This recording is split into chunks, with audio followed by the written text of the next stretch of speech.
Ladies and gentlemen, welcome. My name is David DeGroot. I'm the president of the San Francisco chapter of the Federalist Society, and you've come to our panel on internet search, antitrust, and speech.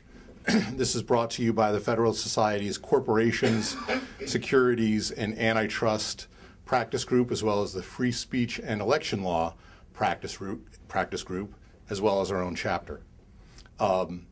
My job is to welcome you, thank you for coming, and also to introduce very briefly our moderator, who comes to us from the Ninth Circuit and who also sacrificed his ninth row World Series tickets tonight.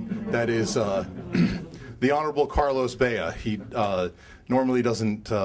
He normally has a somewhat more cheerful appearance than he may this evening. I'll try not to put any baseball references into my introduction, but Judge Bea was, before he began his judicial career, he himself was a sports star. He was at the Helsinki Olympics playing basketball for the Cuban Olympic team. He eventually made his home in San Francisco.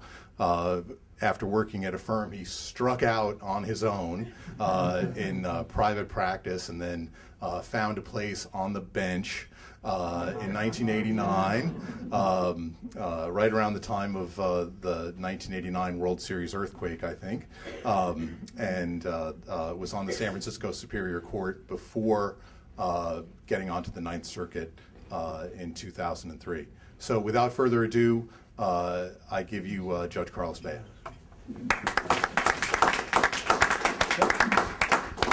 Thank you, David, and we won't say anything more about those tickets. Tonight's presentation and discussion is explained in the program you have before you, but what it really boils down to, from what I get, is Google in the crosshairs of the regulators.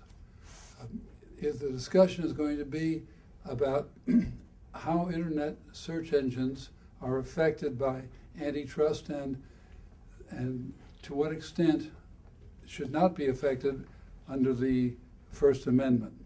We have a couple of outstanding persons to talk to you tonight, and I'd like to introduce them briefly to you. First, we have Ronald Cass, who's the president of Cass & Associates, a legal consultancy firm in Great Falls, Virginia. Ron has been, among other things, a dean emeritus at Boston University Law School, where he served as dean from 1990 to 2004, and then as a professor, or at the same time as a professor of law there. He's the author of more than 100 scholarly books and articles. His commentaries have appeared in the Wall Street Journal, the LA Times, the Boston Globe, Forbes, and Real Clear Politics. He has taught at several universities, including two in France, and one, the Francisco Marroquin University in Guatemala.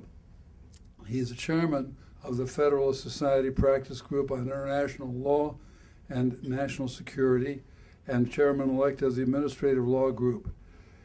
Just to show how broad are his connections, he is also he also serves as the Policy and Governmental Affairs Officer of the American Bar Association International Law Section. He received his BA with high distinction from the University of Virginia in 1970, and is a graduate of the University of Chicago Law School, where he received his JD with honors in 1973. Also with us tonight is Thomas Barnett of Covington and Burling. He's a partner in the Washington, D.C. office and co-chair of the firm's Antitrust and Consumer Law Practice Group. He specializes in global antitrust and competition law practice and works closely with the firm's white-collar practice on criminal antitrust enforcement and investigative matters. Tom recently served as Assistant Attorney General in charge of the Justice Department's Antitrust Division. He headed the Antitrust Division from 2005 to 2008, having previously served in the division as Deputy Assistant Attorney General for Civil Enforcement. He He was involved in some of the largest and most complicated criminal matters in the division's history, including investigations and prosecutions that involved coordination with multiple competition authorities in other jurisdictions. He argued before the Supreme Court as amicus on behalf of the United States in a case which we in the federal courts run across practically every day. Very important case called Bell Atlantic Corporation versus Twomley. And he's testified several times before congressional committees. Among his other honors, Tom has received the Edmund Randolph Award from the U.S. Department of Justice, his highest honor for his service in the division. So without further ado, we'll go to the speakers tonight. They will each speak to you for about 15 to 20 minutes. Then we'll have dialogue between the two of them. Then we'll take some questions from the audience. Unlike certain moderators which have been seen in certain debates recently, I shall not attempt to predetermine the result. Ron? And the videographers asked me if you can just check your cell phones to make sure they're off or on vibrate. That would be great. Thank you. You want me to check mine then? That would be also appreciated. Well, first of all, thank you to the San Francisco chapter of the Federal Society for having us out here, and thank you, Judge, for getting us started. I want to know that if I see people in the audience doing the wave, I'll recognize this has nothing to do with the remarks and a lot to do with the score. One of my friends had been with a group of fellow colleagues walking along the beach in Santa Monica, and one of them had stumbled across an object in the sand. He reached down, picked it up, dusted it off, and sure enough, it was an old lamp. And he rubbed it, and a genie, of course, came out of the lamp. This was a California genie, so he said, under the rules we follow here, you only get one wish. But you have three options. You can choose either great beauty, great wealth, or great knowledge. My friend thought for a moment and said, I'll take great knowledge. The genie went zap, disappeared, and the other friend stood around waiting for what would come out of his mouth now. Was it the next E equals MC squared? Was it some great insight to what would happen with the markets? And after a few minutes, my friend thought and said, I should have taken the wealth. Obviously, in life, it's always difficult to make the right choice. It's a little bit difficult to see the future. Yogi Berra had it right that it's more and more difficult to make predictions, especially about the future. But what we're engaged in tonight is talking about a process where really what is involved is making predictions about the future. We heard the other night that a lot of things in life change, that we don't have bayonets or horses the way we used to, that we have things called aircraft carriers and submarines now. In almost every area of life, things tend to change, and things also tend to move in directions that aren't easy to foresee. When I started teaching, I taught a variety of subjects, including intellectual property, administrative law, antitrust, administrative law, which deals with the industrial regulation, antitrust, and international trade. These all used to be separate fields. Those of you who practice law may realize they are today all merging. They're becoming one field because the developments in business and in law are pushing them increasingly together. The same is true in the economy. We see changes that look like areas that were once separate now are coming together. There was a time when the typewriter, I don't know if anyone else, I see one of you there, Larry is the other person who's old enough to remember this. When I learned to type on a standard Royal typewriter. You know, you banged on it to get the keys to work, then you reached up, you got them unstuck, you hit the carriage return, and then when you made mistakes, you pulled the paper out and started over. When I started practicing law in the early 1970s, I had two secretaries because 90% of what we were doing required typing and proofing. Back in 1970, a third of all women who worked outside the house worked as secretaries in the United States. We've had a sea change in all of that. When IBM in the 1960s introduced this electric typewriter, within a period of about 5 years, it had half the market for electric typewriters. Within less than 10 years, it had 3/4 of the market. And electric typewriters between 1961 and 1965 went from 10% to 50% of the market for typewriters. Now, if you had told someone back in the 1960s or even in the early 1970s that at one point we'd be using computers to do word processing, they would have viewed that as akin, one person described it as akin to telling someone you were going to take a jet fighter down the street to go to the shopping mall. It was such a huge change from what anyone thought. But of course we went from having typewriters to electric typewriters to word processors by companies like Wang to having portable computers that did the word processing for us. We went from having companies like WordPro and SSI dominating the field to having Microsoft dominate the field for word processing. And now we see tablets evolving. We see a lot of people who are using their phones to do this. If you told someone that cell phones and cameras would be part of the same market, because we'd have something called smartphones, there are now 1 billion smartphone users on the planet. And these are things that started out as cell phones, but now double as cameras and as personal assistants and date books, and they're what keeps your phone contacts. They do a lot of things that used to be in separate markets. This is the nature of change. As you move forward, things that looked like they were in separate markets become part of the same market, because in a dynamic economy, things evolve and people take on, they have businesses that take on functions that they think can be performed better by some other device, some other technology. We live in a very innovative age. We live in an age when IP-intensive industries account for about 1/4 of the workforce and between 35 and 40% of GDP. They're growing at a rate 1.5 to 2 times the rate of the rest of the economy. It's an incredible thing where innovation and technology change, take on new fields, take on new identities, and compete with products that seem to be in different arenas. Now, antitrust, which is supposed to prevent the worst sort of interferences with competition in the market, has a wonderful job to do when it does it right.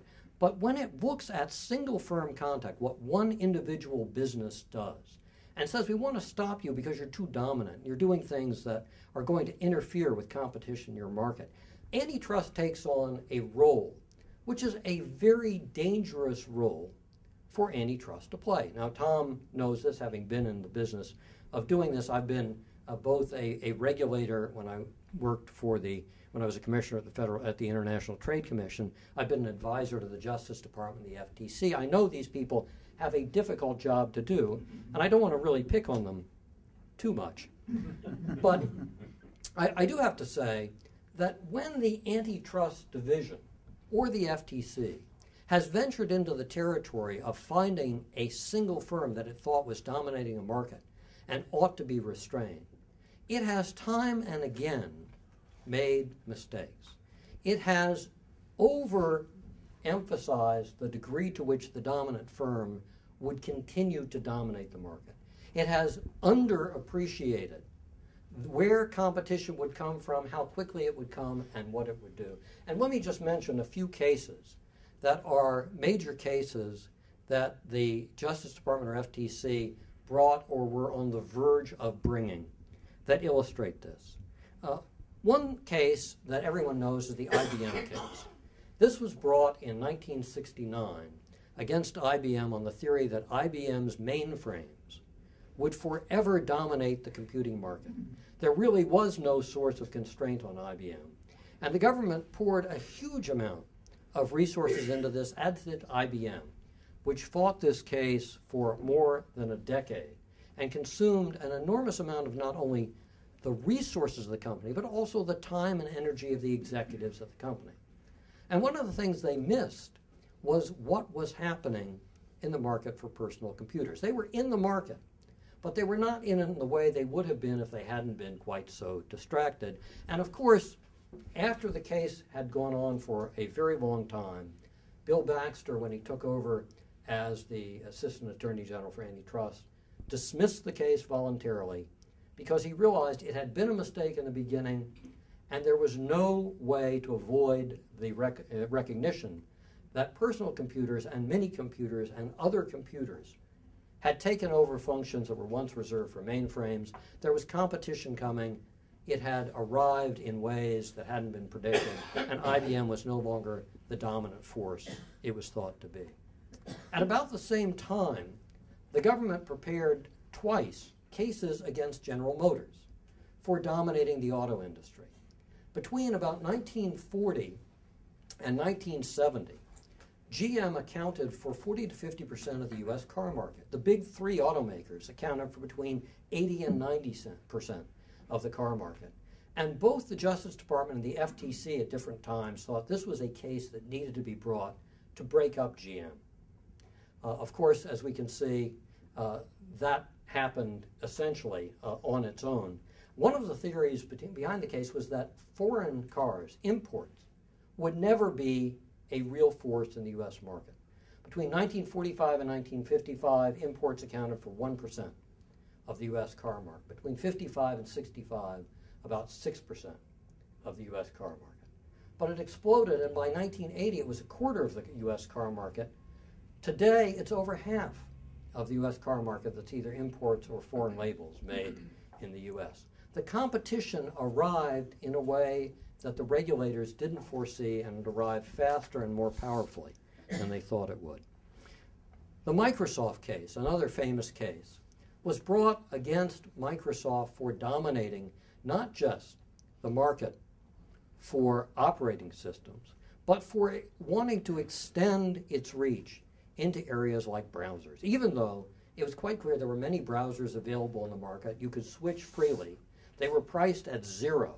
No one was being hurt by this, but the antitrust authorities thought that there was something really nefarious going on, and they used a theory which was then a very popular theory called raising rivals' costs to come after Microsoft for doing things that disadvantaged competitors on the theory that this also somehow would disadvantage consumers. I think time showed that Microsoft really was not so dominant as it seemed to be, and it was certainly not permanently dominant, because companies like Google were coming along behind it using the internet as a way to compete with personal computers. So that the dominance in the computer world that was attributed to Microsoft was not something that was permanent, long-lasting, or doing harm to consumers. AT&T is another case that was brought by the government and prosecuted for a very long time. AT&T was broken up, and within a very short time, it essentially was reconfigured in its old shape and then bought. The central AT&T was bought by one of the old pieces of AT&T. What happened there was that the government thought that landline telephony was going to permanently dominate the telephone world. They didn't see what was going to happen with cellular telephony. You know, today there are many people who don't have landlines at all, and certainly cellular telephones compete with landlines in a way that wasn't foreseen at the time. I'm not in this trying to criticize the regulators for not being able to foresee these changes. They're hard to foresee. I'm criticizing them, however, for thinking they could see what was going to happen. When we look today at Google and the internet and search, and the Google case is merely one of the many cases being talked about in the high technology area, we see areas in which entry is free, where the products are priced freely. Consumers are charged nothing. Companies come and go. When Google got into the market for search, it was dominated by Yahoo. There were 8 or 10 other companies that were in there before Google that were doing search very well, thank you, but not as well as it turned out Google was going to do it. And when people use the verb Google, they're paying tribute to the fact that Google came up with a better algorithm, a better way of doing things, a way that for a while in some share of the market dominates a certain type of search, but there are plenty of others out there. Amazon and Yahoo and eBay all do search. Facebook is talking about doing a general search feature of its own, but people do searches on Facebook. They do searches on travel sites. They do searches on Barnes & Noble for books. They do searches for specialized queries. They do searches when they look for products. There are all sorts of searches that are being done. And of course, internet searches are just one part of a more general search market. To think that we know how it's going to evolve, I think, is to give ourselves greater powers of prediction than I think anyone at the Department of Justice or FTC actually has. When Facebook went public with its IPO, there are a lot of smart people who knew just what it was worth. This was a $100 billion plus company, which 4 months later was a $50 billion company. Because it turned out that when the IPO went public, people started asking, well, how are they going to make money? How are they going to keep out competitors? What's going to happen in this market? Here's a company with 1 billion users. There are 1 billion people who now use Facebook. The question is, does that mean they can dominate the market in a way that does something that harms consumers, that reduces output, raises prices, harms someone in a way that's meaningful, that we ought to have the government invest its money and our money in combating? When the government does that, it distracts one company. It harms one company. It holds back one company. It intervenes in the market in a way that has consequences for competition, and it gives a disincentive to people to invest heavily in their own network, in their own particular sort of business. Now, one of the things that is said these days is that network industries where if everybody's doing the same thing, you get extra value from it, are special and different. That's also what was said in the Microsoft case, and it's also what was said in the GM case the government was preparing, because the dealerships and the service parts of the business were thought to be a special sort of network that gave durable power. All of these things are things that change over time, that evolve in ways that reduce the power of the incumbent and that let people in. And the businesses we're looking at today are particularly functions of this. One last comment before I wrap up, and that is that we're also dealing with an area where if we want to regulate a search firm by telling it what it should have on its site, how it should list things, how it should do its algorithm, what it should tell people, we're talking about things that have a free speech component as well as a business component. We ought to be very careful about that. Let me end with one quick story. Many of you know the film True Grit, and there were 2 women who were talking about it, one blonde, one brunette. I know this from my wife, who's a brunette. And the brunette said to the blonde, I will bet you $50 that John Wayne falls off his horse. And of course, the blonde knew better than that, so she took the bet.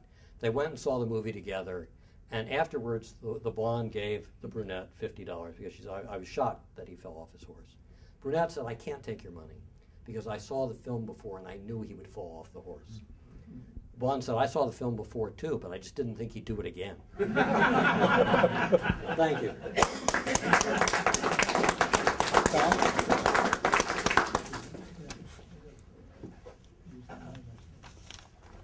Well, thank you very much. It's always an honor and a pleasure to participate in Federalist Society events because the discussion is uniformly at a high level and stimulating, and I'm happy to be part of it.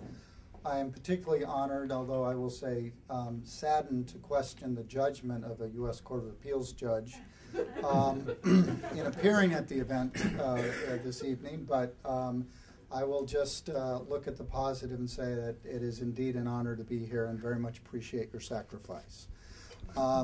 So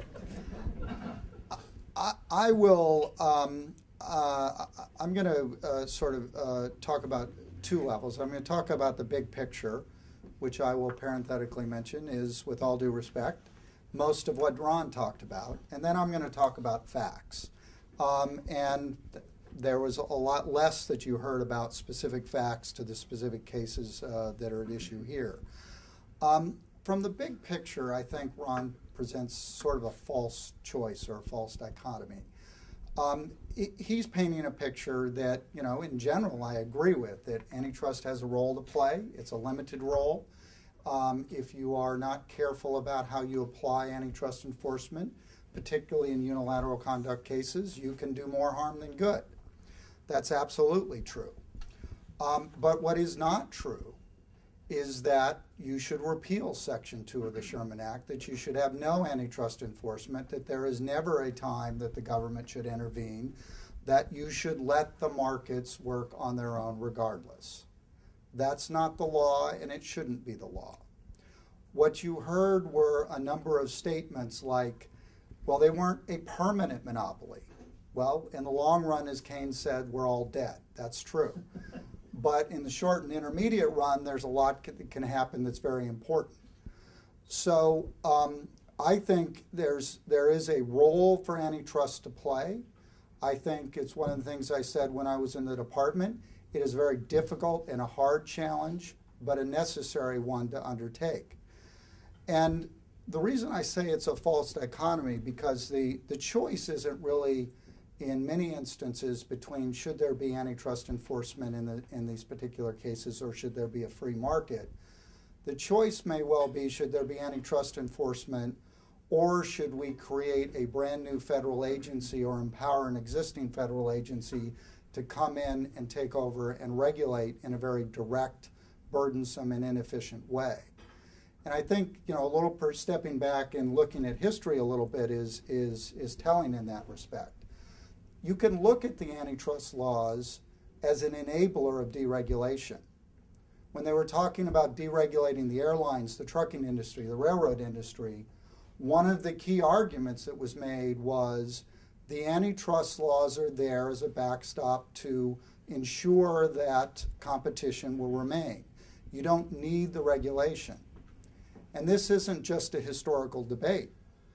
I mean, one of my more vivid memories of being in the department was learning that, and I won't go into too much detail, but you know, a large investment firm on Wall Street named Bear Stearns needed to merge, you know, in the next, say, 12 to 24 hours, or Wall Street was going to melt down and the world financial markets might come to an end. And I mean, you all know what happened. The point there isn't whether there was an antitrust problem. The point was that we've gone through a period of time where faith in the markets, faith in their ability to operate, I do believe they are the greatest engines of innovation and growth, and they are in general the best way to organize an economy. But faith in the markets was greatly shaken.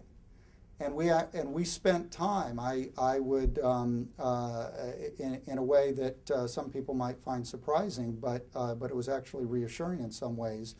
I would go to conferences in Europe and talk about what's very clear, that the U.S. model of free markets is dead. It's been proven wrong. Now the only question is, you know, how far into the economy should the government get? And the one voice that was standing up was the European Commission. I mean, Neelie Kroes stood up and said, no, hold on a second. Competition is a good thing. You shouldn't go too far. My point here is the debate is not just free markets versus antitrust intervention. It's free markets versus regulation. And to now transition towards the more specific context here, there are proposals that are out there that, you know, the U.S. Federal Communications Commission should be given the authority to just directly regulate everything that's going on. Then we won't have to be worried about whether or not Google has violated Section 2 of the Sherman Act or Section 5 of the FTC Act. But I want to be very clear about this. I'm not saying you should bring an action merely to forestall greater regulation. I am reacting to the big picture level that suggests markets change eventually, no matter how much harm is done in the interim, and they can be dynamic. But I'm pointing out that where you've done a careful analysis, where you've identified a specific problem, and where you have a remedy to address that problem, antitrust laws can and should be enforced, and that can benefit competition and consumers. So let me talk a little bit about the specifics of the Google situation. And I don't, the judge gave a very fine introduction. I'm not sure he specifically mentioned, but I want to be clear. I do represent clients who have an interest in this, and listen to me not because of my incentives, but hopefully for the persuasiveness of what I have to say. Under Section 2 of the Sherman Act, it's a violation to monopolize or maintain a monopoly through any improper means. So the two elements are monopoly maintenance, acquisition of monopoly, and an improper means that significantly contributes to one of those two things. You have here a company that I think is, by all reasonable standards, indisputably dominant within at least a couple of relevant markets. One is search, and something I didn't hear Ron mention at all, search advertising that generates, I don't know, $35, $40 billion a year in revenue. It is a very lucrative engine, and those two things are very, very closely intertwined. Google makes $30 or $40 billion a year in paid search advertising because it does have a dominant search engine, and if you want to advertise in paid search, that's really the place to go. Nobody else can generate the relevance and the return on the advertising because of the scale that Google has developed. And however they got there, the fact that they're there now, it makes it very difficult to unseat them. Are they there permanently? Is it impossible that in the next 100 years, the next 50 years, or even the next 20 years, somebody else will come unseat them? That's certainly possible. But the antitrust laws are also concerned with what happens over the next few years, and this is very important, if you have a dominant company who is systematically identifying threats to its dominance and taking them out, that change which might otherwise have occurred, that threat that might have developed and ultimately overtaken them, may not happen. So, so coming back to the specifics of it, you have a company who's dominant. You have a company who is expanding its activity into these, what we call vertical areas. I assume most people know what I'm talking about in that respect. Things like maps, finance, shopping, now travel search, particularly relevant to my client Expedia. How has Google done that? Well, they've done it through a variety of means, but there are two ways that I'm going to focus on that I would suggest that are improper. The first of which is Google, a long time ago and very consistently for many years, said, we have a search engine and we're going to distinguish ourselves from what some other people were doing at the time. We're going to give you search results that are displayed based on our algorithm, which is designed to give you the sites that are most likely to answer your query. We're not going to intermix advertisements in there. We're not going to put links in there because we've been paid or we have an economic interest to put it there. We're going to try and give you the best search results that we have based on our judgment. So for a long time, that, as far as I can tell, was true. They had the search results, and then you had the advertisements that were labeled. There was a different color, and they were in a certain spot on the page. But then Google started inserting a different kind of link. And it was a link to Google's own product, whether it was places or maps or finance or shopping. It was not a result of their algorithm. It was, in fact, a hard-coded link to a Google product.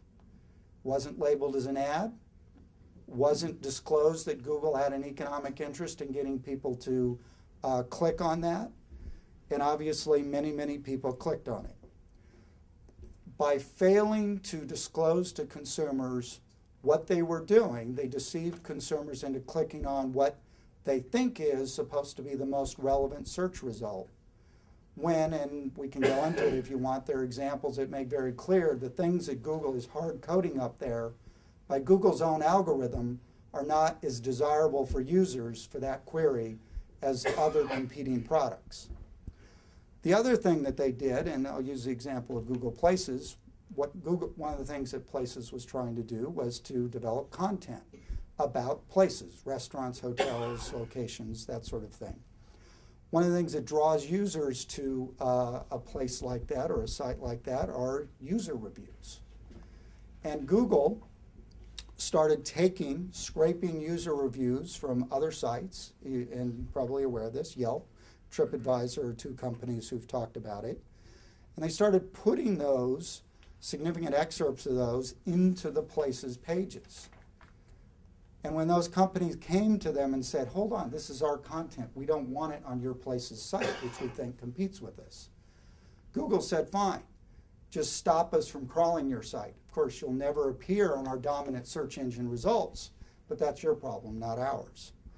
I think the coercive scraping and use of content over the objection of the site owners, the deception of users in order to steer traffic to Google's own site is an improper action or a set of improper actions. So you have a dominant company who is moving into these verticals, and now there are a lot of there are people who make a lot of different allegations, but let's just focus on one. Google perceives that these specialized vertical search engines, if you want to call them, can be a threat. They're not a general search engine. They're not a direct threat today. But in the aggregate and over time, they can develop, they can take traffic away from Google, they can form a platform to expand into a more general threat. And by undermining them, they systematically reinforce their dominance in search and search advertising. You now have a dominant company who has used improper means to reinforce their dominant position, a Section 2 violation. And there are remedies to fix that. First of all, you don't deceive consumers. You put your own sites through your own algorithm, so if they're going to appear at the top of the page, it's because your algorithm has legitimately put them at the top of the page. If they're going to use content from other sites to put them in their own products, you get permission to do it. And as a final point here, and then I'm going to stop because I'd rather have more of an exchange, but I wanted to tee up some things. And Ron, I assume there's enough there for you to tee up on some things. None of what I've talked about so far really implicates a serious First Amendment problem. It's black letter law that deceptive conduct is not protected by the First Amendment. And further, it is abundantly clear that the First Amendment does not immunize a company from antitrust scrutiny. And there are certainly cases that talk expressly about the fact that if you're going to monopolize a market through conduct that involves speech, that can still violate the antitrust laws consistent with the First Amendment. So with that, I will mention, I think I've covered the key points, and so I'll turn it back over to the judge. Thank you.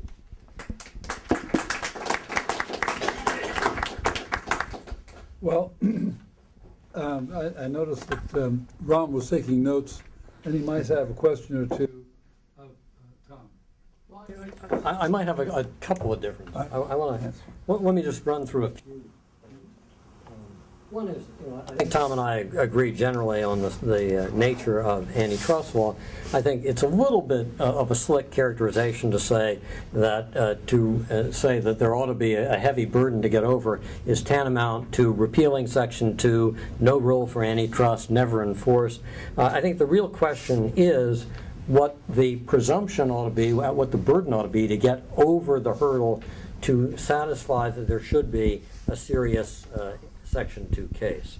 The second thing is the notion that we're talking about either an immediate change or permanent harm, something that doesn't happen for a century. We're really talking about the typical case is that markets actually evolve fairly quickly. They do change fairly fast. You look at the cell phone market, it evolved fairly quickly. The smartphone market's evolving fairly quickly. We see tablets coming in fairly quickly. In the high-tech area, particularly in the internet area, change is driven constantly, and all the companies in this space really are competing very hard and changing what they do constantly. The notion we're dealing with regulation as opposed to antitrust, of course, people will make the argument that antitrust is a backup that prevents you from having to regulate, but of course antitrust is regulatory. I don't think anybody who's been an antitrust regulator would say it doesn't involve sort of the same government powers, the same intrusion into markets, or some of the same risks in terms of having companies lobby for and against it as other regulation. The examples you used of airline trucking deregulation were, of course, areas where there were essentially cartels that were run through the government. And the question is, if you had the same cartels forming outside of government direct regulation, was there some way of attacking the cartel? Here we're talking about single firms and actually attacking one competitor in a competitive market. The harm to consumers, really most of what you were describing was harm to competitors.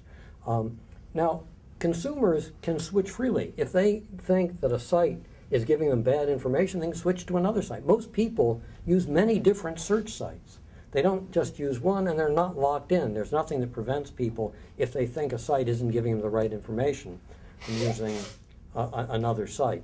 And so to the extent that there's information that suggests that what Google is presenting to its customers is bad information, people can get that information out in the market. They can make it clear, and of course consumers can judge a lot of this on their own.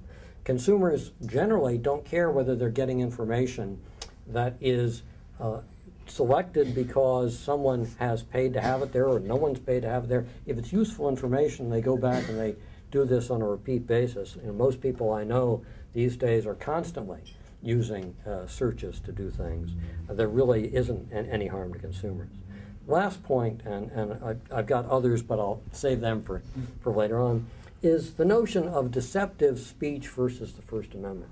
You know, if you prove that there is a false advertisement, that a false claim is being made, say, by a drug company about its drug, that its drug cures cancer when in fact it doesn't, that certainly is regulable without in violating the First Amendment. But when you're talking about a company selecting what it wants, like an editorial judgment of a newspaper, what it wants to be where in a list of terms, how it's going to present it so that people see it, what it's going to select in different orders, that's much closer to core speech concerns the First Amendment protects. And I think it's going to be difficult to work through and see what it is that could be addressed here without affecting First Amendment values. I think that, you know, obviously the real question is what the default should be, how high the burden should be, what regulators should have to know before they proceed down the path of a Section 2 case. I'm suggesting that in the high-tech area particularly, and in an area like the internet, which is an open area where people are given an awful lot for free, it ought to be a very high burden, because it's going to be hard to get a remedy that doesn't encourage rent-seeking, encourage competitors to come in and complain, discourage investment, and ultimately hurt consumers. Well, I guess the reason I characterized the way I did is you throw out the general proposition should be a high burden, you know, eventually things change, that sort of thing. Can you give me an example where you think that there would be a sufficiently concrete harm and proof that the government should intervene?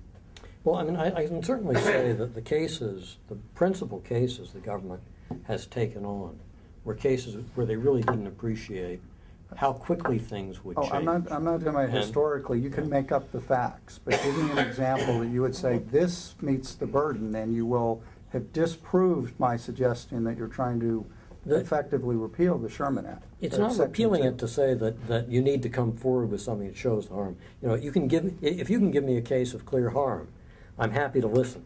I'm happy to hear a case where the markets aren't going to correct it, and there ought to be something. Most of the cases that were brought historically were cases where there was essentially some form of collusion going on, as well as one company becoming dominant. You had companies that were merging into a single firm to dominate the market, and a lot of what was being attacked was that. It wasn't a company that had innovated its way into leadership that was really the issue that people were concerned about. So if I could prove to you that in 4 years there was going to be a radical change and this dominant company was going to face massive competition, but in the meantime it was going to extract, you know, $3 billion in monopoly rents, but I could intervene and eliminate 2 years of that and bring competition in 2 years earlier. Is 4 years too short a time? Is it long enough? Well, rather than playing the game of naming the years, of course, when you talk about a time period like that, you're probably talking about a time period that by the time the government gets the case up and going and prosecuted and through the courts, it's over. You know, the case will not be decided until after the market has changed. In the meantime, really what you ought to be focusing on is not this case. It's the type 1 versus type 2 error. Are you having more false positives than false negatives? And this is an area where we've seen one after another false positive. Can you give me an area, can you give me an example of a false negative here? There's a case that should have been brought that wasn't brought in this area, and there was a problem with the market as a result. Sure, it was Google's case should have been brought a year or two ago. But I will note that with respect, I mean, I gave him a specific, and he, 2 years, 4 years, whatever. I'm not going to answer that. My point is, wherever I am, the bar is higher than that. That's why, in my view, and it's my opinion, which is protected, by right? the First Amendment. That what you're doing is effectively putting the bar too high. No, I understand that. Two other quick points. On the people can switch. Well, switch to what? You've got to recognize that from the advertiser's perspective, they don't have control. They want these eyeballs, and vast majority of them are on Google. And that's where the money is. That's where the harm is. And Google's extracting and continuing to extract and reinforcing its ability to extract monopoly rents and paid search advertising has very real cost on consumers. They're the ones who ultimately pay that cost. But when you say, okay, if we give somewhat inferior results, people can switch, you have to realize that, in a competitive market, a competitor needs to charge a competitive price. If I become a monopolist, I don't have to charge a competitive price. I can raise my price by some extent, and people won't switch because I'm a monopolist. It's actually competition in a different vector, if you will, not on price, but on quality. Google can degrade the quality of its product to some extent in order to serve a, if you will, monopolistic purpose without people necessarily switching, because that's the exercise of its dominant power. And that's a point that I've not heard responded to. And then the other point I'll make is in terms of the deception, the point here is not so much that the government comes in and tells Google, this is what you have to do. The government is coming in and saying, this is what you've told people you were doing. We're going to make sure that you do what you told them you were doing. That's holding Google to its own standard, which I think is very different, and that's why the FTC brings hundreds, I haven't counted it up, but certainly many cases against companies that engage in deceptive practices without there being any serious question, but that's consistent with the First Amendment. Well, just two quick things, and I know we should get the audience in here. First is, when you talk about raising prices as a monopolist, I use Google, I use other search engines, I get them all for free. I'm not worried about the prices. And when you talk about advertising, there's a big market for advertising. It's not, advertisers don't have to put their dollars in any one particular medium. They can spread them, and they do spread them across a whole variety of media, and they compare the benefit they'll get from each one. There are people, Facebook's now carrying certain types of ads on mobile devices. There are a lot of different places you can put your advertising dollars. But as a consumer, I'm not being hurt by getting a product for free. Now, you talk about the deception, as if this were a false advertising case. I actually have never understood how Google ranks things, or any other search engine ranks things. As dean of a law school for 14 years, I used to do with U.S. News a ranking of law schools. And the great thing is, I actually understood how they did that ranking. When you understand it, you realize the way U.S. News does it is it changes its algorithm every year. It makes it so that the smaller the actual difference among law schools on any margin, the bigger a difference it makes to the ranking. It's like having everybody standing in a line and all of you but one take a step backward. That has a huge impact on the rankings. But I don't understand the way any search engine does its rankings. I think I'm too old to figure it out. But I actually don't think I also need to know, and I kind of doubt that's what's going. I think the competitors of Google who are bringing the pressure on the government to bring this case, or the competitors of other companies that have been asking for regulation of other cases, I think they're probably not thinking about this in terms of what the consumer does or doesn't want. I think it's more in terms of how it affects the competition. I have a question of both panelists before we go any further and into the audience. I would like your views as to what is the difference between the regulatory thrust that we find with the Federal Trade Commission here in this country and the European Union's different methods of regulating Google. Are you talking about the methods or the kind of the goals, how they see the economics of Google differently if they do? Well, I mean, Tom may have a different view on this. My sense is that Europe has been less sensitive to economics than the U.S. FTC, DOJ, and courts have been, and that they have been much more willing to talk about harm to competitors than the U.S. is, even if that's what drives a lot of the action, a lot of the complaints, a lot of the concerns. I think that historically, I would agree with Ron, but there has been an evolution, and I give particular credit to Mario Monti and Philip Lowe, who in the early 2000s instituted a number of changes within DG Competition, one of which was to bring in a chief economist and to bring in and empower an economic staff. And you've actually seen, if you will, convergence in terms of the analysis and results. This wasn't long after GE Honeywell, where there was this obvious divergence, and you've not seen anything as dramatic as that since. That doesn't mean they always agree, but there's better communication and the analysis tends to be closer. Now, having said that, I think my own perception is that the Europeans in general come from a different legal culture and background where they are more used to and accustomed to government intervention in the marketplace. They have, relative to the U.S. government agencies, probably more faith in their ability to do good, and more fear about what the markets may do on their own.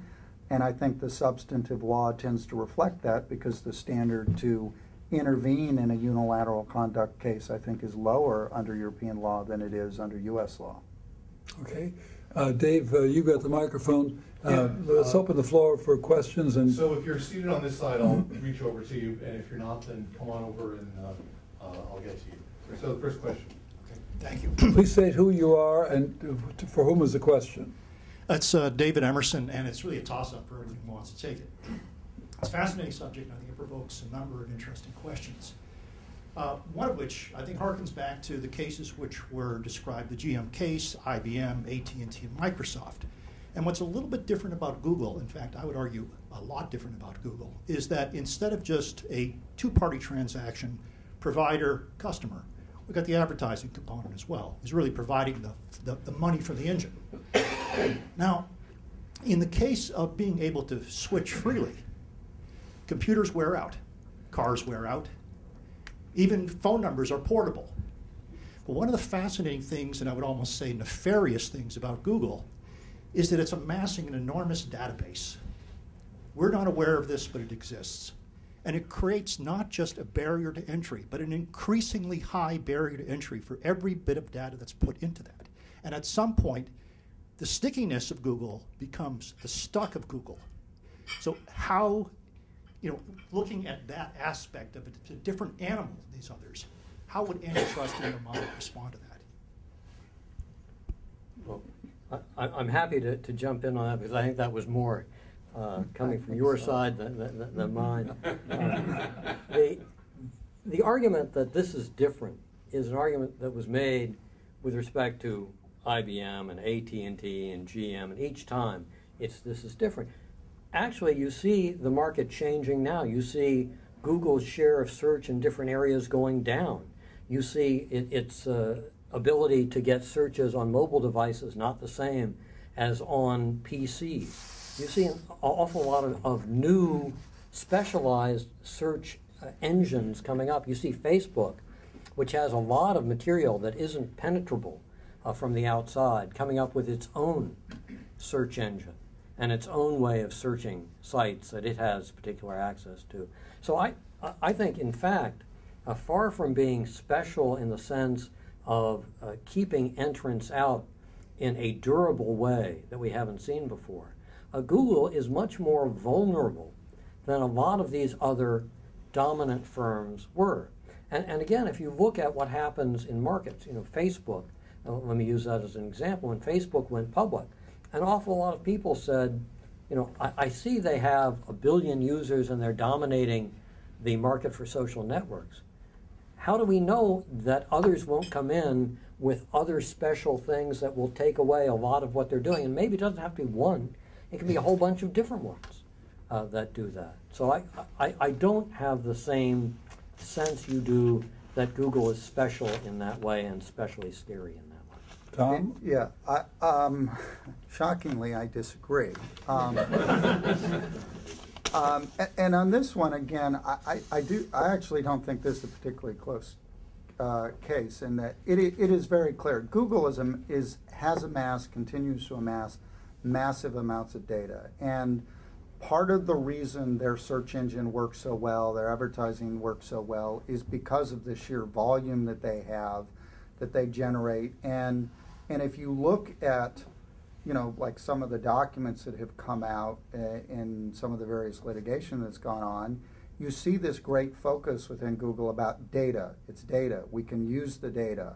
It is a barrier to entry, and I think you described it well. And I will admit, Ron, I'm a bit puzzled when you talk about Google's shares going down and in mobile. If you look at search, you can debate about Bing in the United States. One of the differences between the U.S. and Europe is, in Europe, Google's share is like 90–95%. There is literally nobody else. And if you look at mobile search, and I understand Ron's about to argue that apps are a substitute for search, but if you look at mobile search in the United States, Google's got like a 90–95% share. It's even higher than it is on desktop search. So I don't think you see any evidence that their dominance is eroding, at least any time in the foreseeable future. If I can just jump in one, Sure. I don't want this to be exactly like the presidential debates. Yeah. Do I look like Candy Crowley? I told you can play Candy. You can correct Tom anytime you want. It's if you're defining, and I'm not an expert on Google and its market share, but if you're defining the market to give them 90-something% dominance, what you're doing is you're excluding Apple, you're excluding Siri, you're excluding all sorts of queries. It's a very peculiar definition. There was, when there was a case brought against Microsoft, it was essentially a case where they narrowed the focus, and as you know well, to the sort of computers that Microsoft dominated. The case that was brought against Intel was for dominating a sort of chips in a market they dominate. You can always narrow the market. The thrust of the remarks I was making at the outset is that regulators, and whether it's antitrust regulators or other regulators, typically view the market in a very narrow term that excludes an awful lot of what's going on around it. And it's not what will go on in 100 years. It's what's going on now. It'll just bear fruit faster than they expect. If I can just very quickly point out, it's interesting you're citing Apple as a competitor to search. If you do a search on Apple, you know who powered that search. It wasn't Apple. It's Google. Next question. I guess my question mostly harkens back. Who are you? Oh, sorry. Bill Goodwin. Notice he had to look down at his name. I had to do a visual search I'm for the name here. David will make sure you got that right. My question mostly harkens back to something that was mentioned in the previous question, but a personal anecdote first. In my own experience, I've entirely excluded using Google on mobile, mostly because of the ineffectiveness of their results. So I use Yelp exclusively for local place listings and so on and so forth. That being said, I do think that there was something in the other question that I didn't hear entirely answered. I was hoping to get both panelists' feedback, which was, who is the consumer that's being harmed by virtue of Google's dominance? Because there is this interesting paradigm where you have the advertisers that are essentially the users of Google, because they're the ones who are paying money. But you have the consumers who are the obvious, or the users in the popular sense, who are using it for searches, who are also the users. But it seems like the people who are most being hurt are the competitors, as opposed to either of those two main users. That being said, I do think that there's a lot of other points to be argued. So I'm just trying to, if we could hone in on that briefly, I would be interested to hear your Who are the consumers being hurt? There are two ways that consumers are being hurt. One is, through the advertising. I say that the advertisers pay it up front, but that is a clear cost that gets passed through to consumers. So at the end of the day, if Google's earning X billion in monopoly rents, you can rest assured that consumers are ultimately paying that. But the other harm, which is harder to quantify but is probably more serious and fundamental, has to do with the effect of innovation on the internet.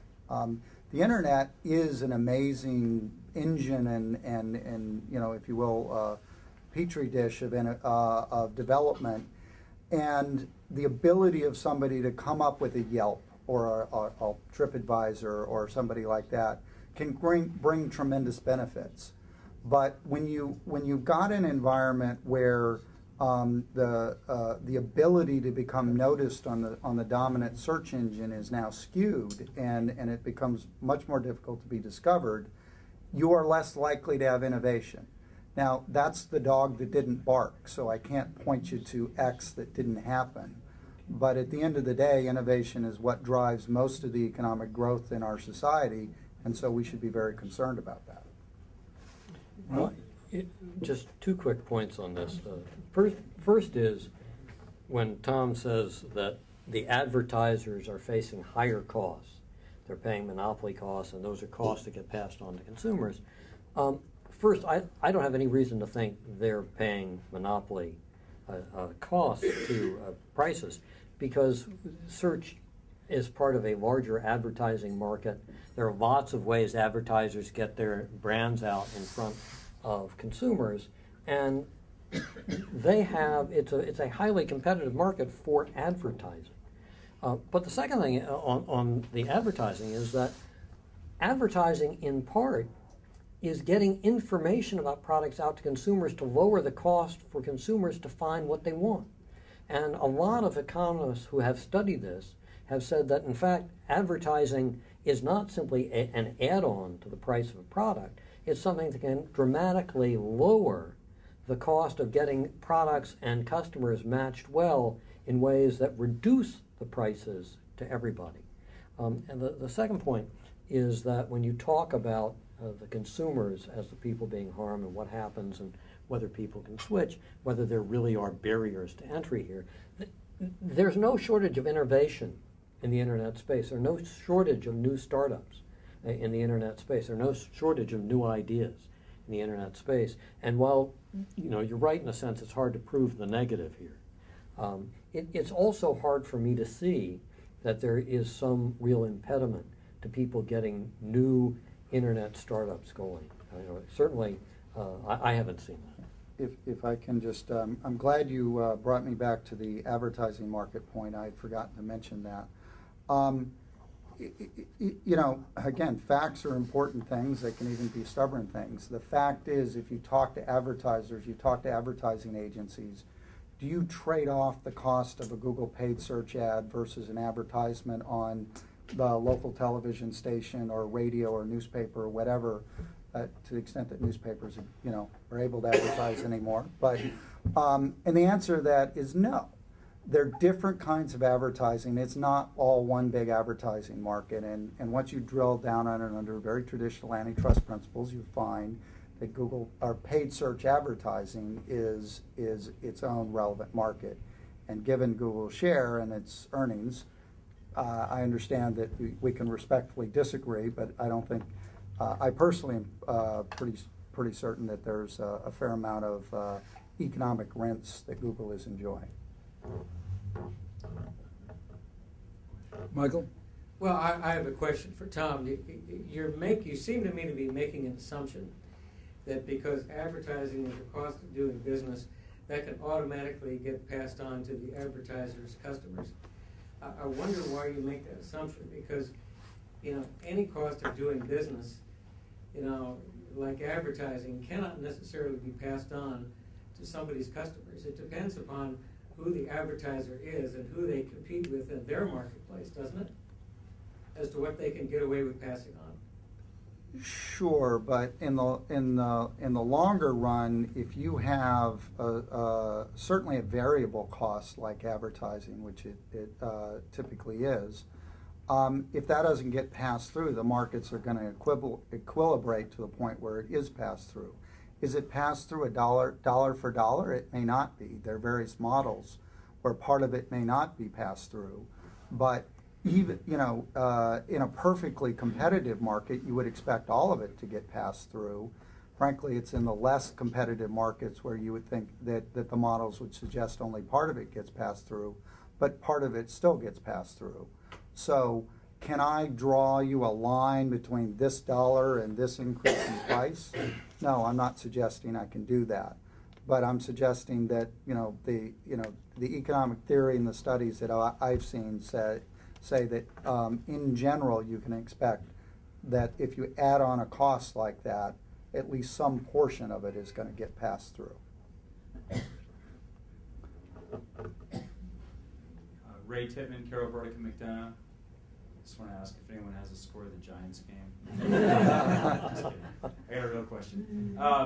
I'd be curious to hear that what is, and if so, what is the distinction between what Apple is doing to Google and what Google is here alleged to be doing to Expedia, right?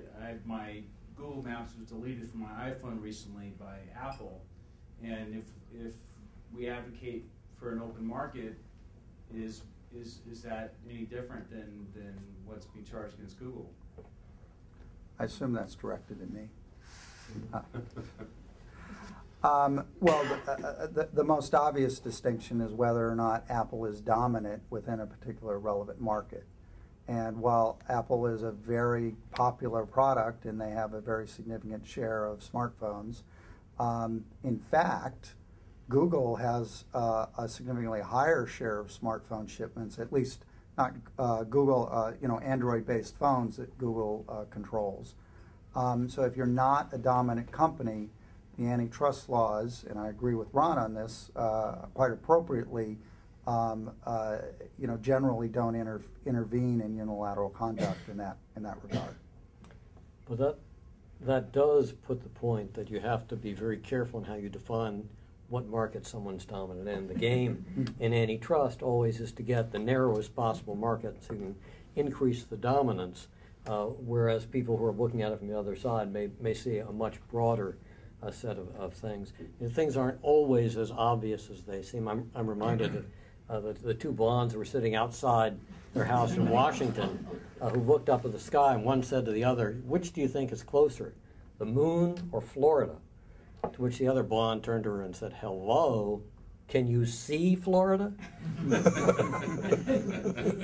Sometimes we think we know what's going on, and a lot else is really happening there.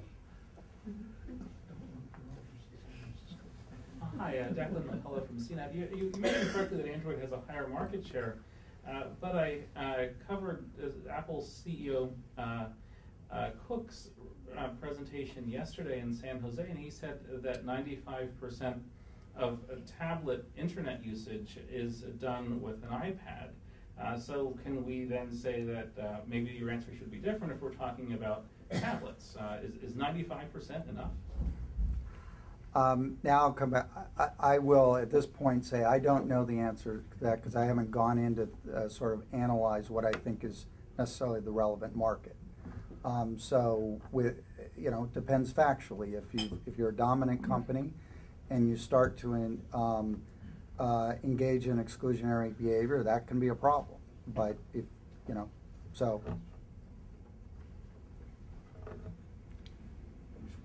Any other questions? Yeah, a question for Tom. What would the restrictions on Google look like if antitrust authorities can establish their case, and what are the kind of restrictions that Google would be looking at, and what kind of effect would that have?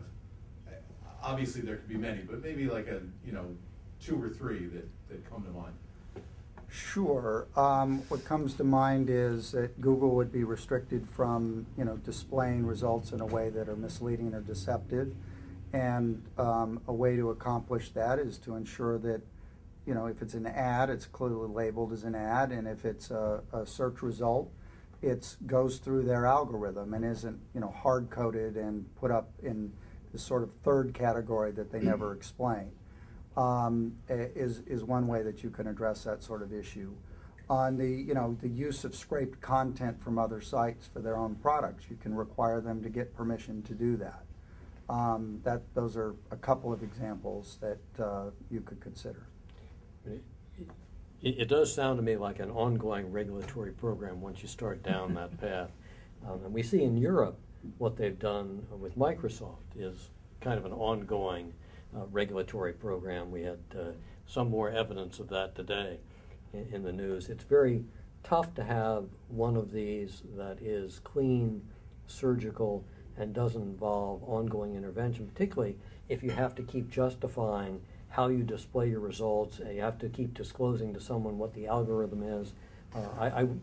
While I love our government, I think it does wonderful things, I'm not sure it always protects information the way it should. And I think we would be on pretty tricky ground going down that road. Let's be careful what you ask for here, because when you talk about clean surgical remedies, there are clean surgical remedies that involve, cutting, severing, separating parts of the company so that the company that's got the dominance engine doesn't have the incentive to favor its vertical products. I'm not saying that that's necessarily what's called for here. I'm just saying be careful. Because if there's a behavioral remedy, if there's a problem and there's not a behavioral remedy that fixes it, then the agencies are going to start thinking about, well, what should we do rather than doing nothing? I haven't gotten to the problem yet. Yes. I'm still. This is one of those things where every once in a while we have a solution in search for a problem. I haven't found the problem yet we're solving. Yeah, well, and I will make the observation, and we're having a good, I hope, somewhat spirited debate, and that's good. But in reality, when you look at what's going on out there, I think we are actually at the point of what's going to happen. I mean, what's the remedy going to be, as opposed to whether there should be a remedy. Commissioner Almunia has gone out and publicly stated, I found 4 areas that I think are a problem. And it's, he seems very serious about pursuing that. So while, and it doesn't change anything you just said, I'm just observing in the real world, that seems to be where we are right now. Just in terms of where things stand, what do you see happening in the next year or so in terms of enforcement activity? Obviously, the election may have a role in that, but what are the things that you see on the immediate horizon that are actually happening with the FTC? Well, my own personal view is I don't think the election is likely to have much an effect one way or the other. The FTC has been looking at this for a long time, and ultimately you all can read the reports as well as I, but I think I get the sense that they are trying to, the chairman's been express about this, they're trying to reach some sort of determination by the end of the calendar year. And my sense is that is exactly what they're trying to do. And I give them credit for it in that things do move quickly. That doesn't mean dominant companies necessarily get displaced, but litigating against IBM for 8 or 10 years isn't necessarily good for anyone, and that's another point Ron and I can probably agree upon. So trying to do an investigation reasonably promptly and trying to reach a decision reasonably quickly, I applaud them for that. I think that's good government, regardless of what they ultimately do. Sorry, just a quick follow-up. Bill Goodwin, definitely. I confirmed it. I have no incentive at all to defend Google in this case or work up the street at a firm that is less than happy with Google in a lot of ways. But I think there's two quick questions. One is, per your rent-seeking point, I noticed that Google's cost per click, as they reported in their most recent earnings, continues to decline. So it seemed like by at least some very simple measures, advertising costs are actually decreasing for advertisers, and that may just be an unsophisticated understanding on my part. So it's maybe I'd like to understand a little bit more about where the rent-seeking is coming from. And then a somewhat unrelated question, which is, isn't there a qualitative difference between something like taking Yelp reviews and repurposing them in your search results versus categorizing types of sites and using their data, but not necessarily reserving their data in the same way? So I guess this is more a question to the left side of the panel than the right, but is there a I definitely think of that as there? the left side of the panel. I was going to say, From my it's all a perspective, matter of of course. perspective, exactly. Yes. Well, to be honest with you, I haven't seen the most recent Google data or earnings data, so I'm not really in a position to comment on it. I mean, my general understanding is they're still earning very healthy returns. That may go up or down a little bit, but that's consistent with there being durable market power, monopoly power. On your, and I'm sorry, the second point, which I've now lost track of, you don't have to repeat the whole thing, but. Just, is there a qualitative difference between taking someone's reviews entirely versus just using the information on their site to categorize a site? I do think, and if I follow you correctly, I think it's a very important distinction because Google has long crawled sites and collected enough information so they could put a search result up there so that people could determine, okay, this seems to be a site that I want to click on and go to, and then that site gets the benefit of that visit.